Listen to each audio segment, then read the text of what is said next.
Hello, welcome to online class. आज हम start करेंगे आपका चैप्टर 2 ज्योग्राफी का। और चैप्टर का नाम है आपका इंटीरियर ऑफ द अर्थ।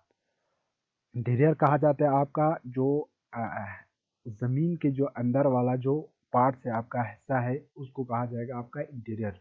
तो ज़मीन के जो अंदर वाले पार्ट को हम क्या करेंगे, इसमें डिस्कस करेंगे। इससे पहले हमने डिस्कस किया गया था आपका जो बाहर वाला जो आपका यहाँ पे लिथोस्फीयर था, आपका एटमॉस्फेयर था, उसको डिस्कस किया गया था। आज हम डिस्कस करेंगे आपका इनर वाला जो अर्थ ज़मीन का जो अंदरूनी हिस्सा है, उसको आज हम इसमें डिस्कस करेंगे। Our planet earth is every complex from the interior. जो हमारा प्लानिट है, जो अर्थ है, वो क्या है, कम्प्लेक्स है, बहुत ही वहाँ पे अंदर जो आप देखा जाए तो बहुत कम्प्लेक्स है।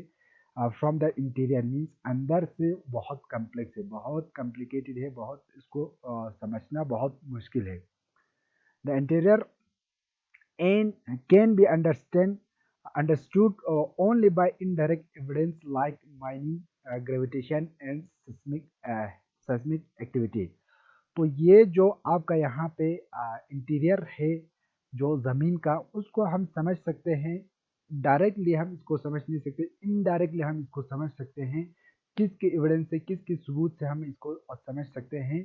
लाइक माइनिंग, माइनिंग कहा जाता है, इसका डेफिनेशन मैंने यहाँ पे लिखा हुआ है, एक्सट्रैक्ट मिनरल।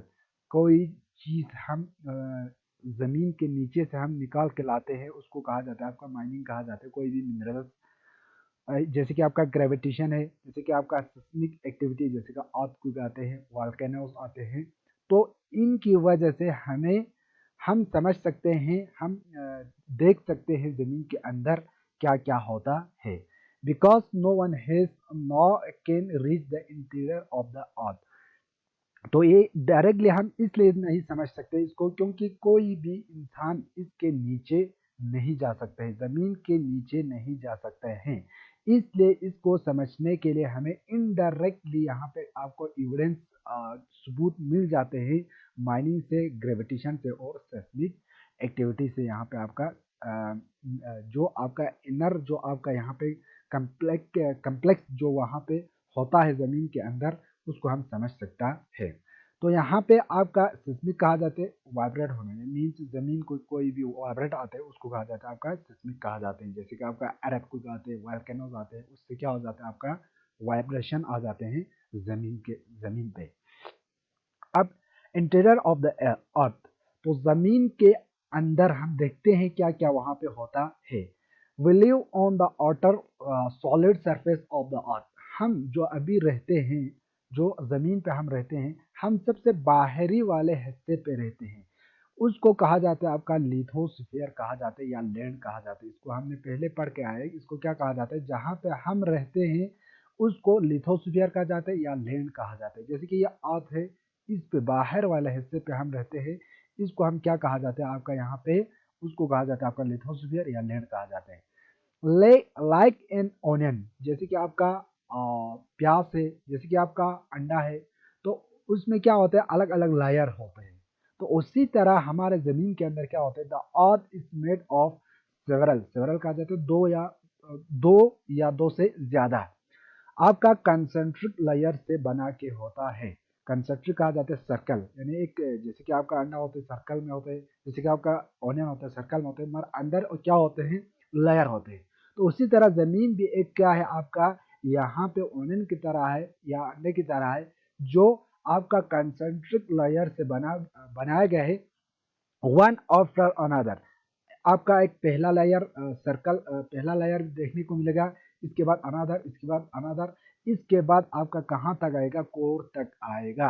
तो यहाँ पे दिया हुआ है आपका outer core, inner core, mantle crust. ठीक है, तो ये सब क्या है, लेयर है।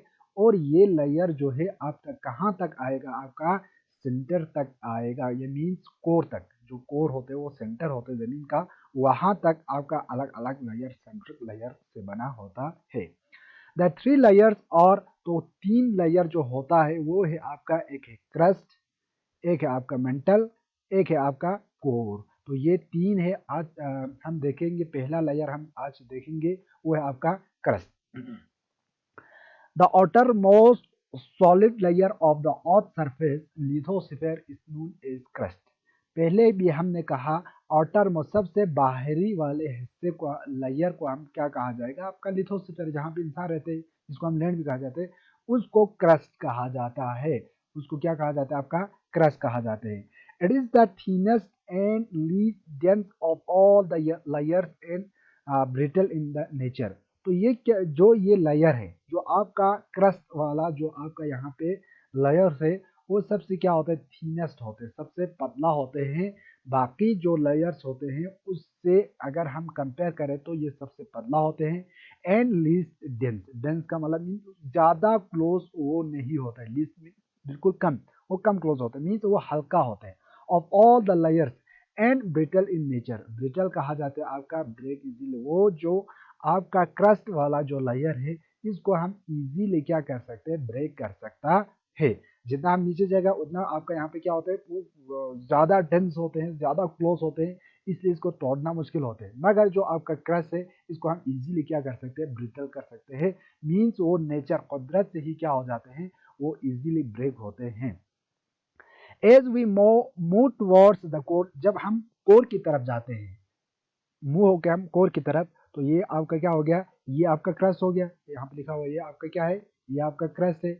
अगर हम यहाँ से क्या करेगा, मूव करेगा, तो जितना हम मूव करेगा किसकी तरफ, कोर की तरफ मूव करेगा, तो उससे क्या होते हैं, जो आपका as move towards the core, this the density goes on increasing. तो जितना हम अंदर जाएगा उतना इसका डेंस जो है, क्लोज, जो जमीन होते हैं वो बिल्कुल क्या होते हैं, आपका क्लोज होते हैं, और ये क्या हो जाता है, ज्यादा डेंस होता जाता है। इसलिए क्रस्ट पे जो आपका यहाँ पे लैंड होते हैं वो बिल्कुल क्या होते हैं, लीस्ट डेंस होते हैं, बिल्कुल कम होते हैं, ये इतना क्लोज नहीं होते, इसलिए ये इजीली क्या कर सकते हैं, ब्रेक।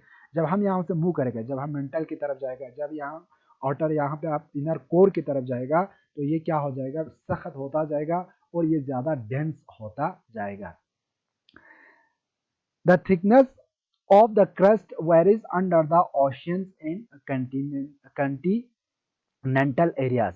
तो जो थिकनेस होता है, जो आपका मोटापा होता है, जो इसका थिकनेस होते हैं, जैसे कि क्रस्ट का ये थिकनेस होते हैं, जैसे कि इसका थिकनेस होते हैं, वो क्या हो जाते हैं, वो आपका चेंज हो जाते हैं, किसके अंदर, क्रस्ट के अंदर आपका चेंज होता है, हो जाता है जब हम नीचे चला जाए, जहाँ पे आपका ओशंस होते हैं, जहाँ पे आपका कंटिनेंटल एरियाज होते हैं। ओशन मीन्स जहाँ पे समुंदर है, कंटिनेंटल मीन्स जहाँ पे आपका रॉक्स, जैसे कि सेडिमेंटरी रॉक्स है, मेटामॉर्फिक रॉक्स है, उसको हम आगे जाकर डिस्कस करेंगे। फिलहाल आपको यही याद रखना है, जो ओशनिक और कंटिनेंटल एरिया है, वहाँ पे आपका थिकनेस जो है, मोटापा जो है, वो क्या हो जाएगा, वो क्रस्ट का वो आपका चेंज हो जाते हैं।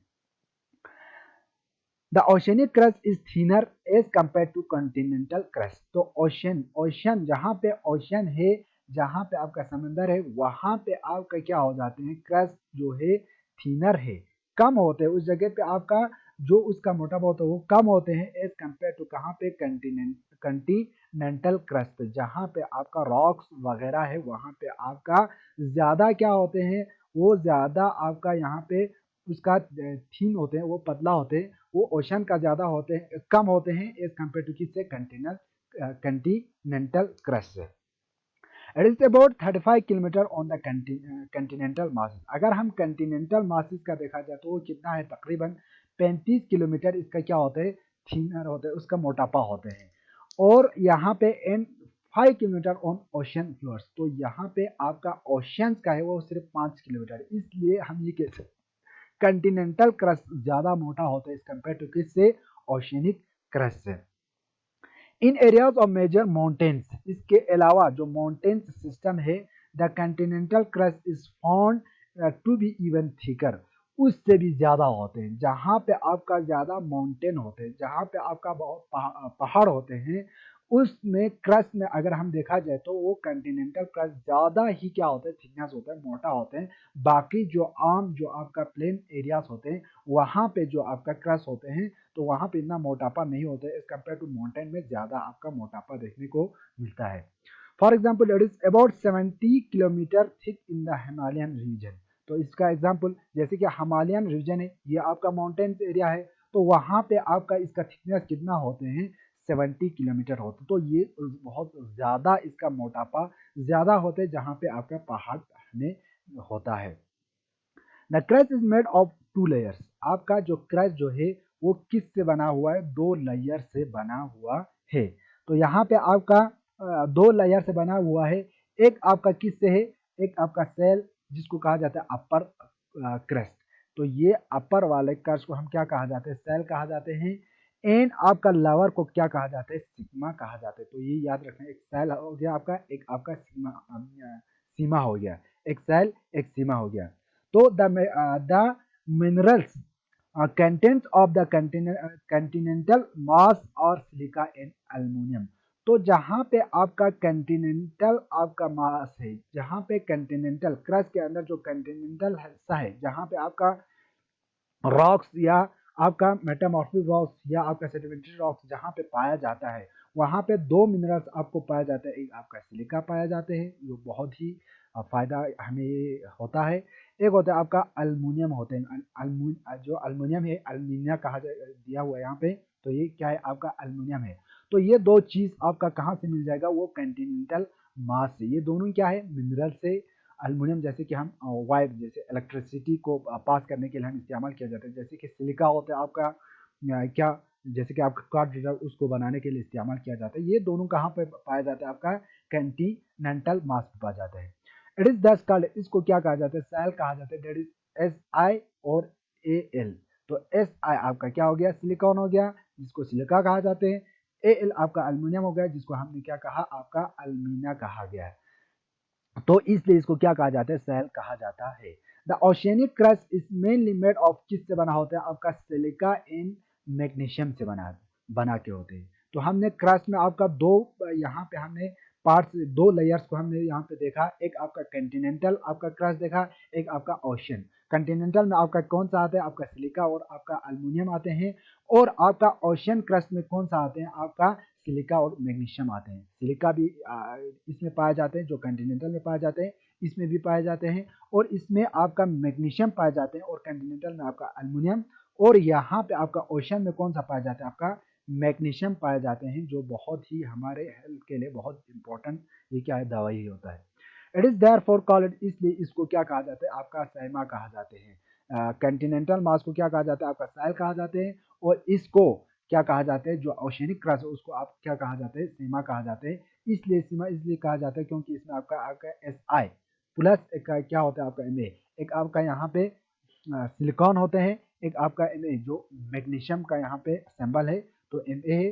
तो इसलिए इसको क्या कहा जाता है? आपका सेमा कहा जाता है। तो कल हम डिस्कस करेंगे आपका सेकंड जो लेयर है वो मेंटल, उसको हम कल डिस्कस करेंगे। Thank you.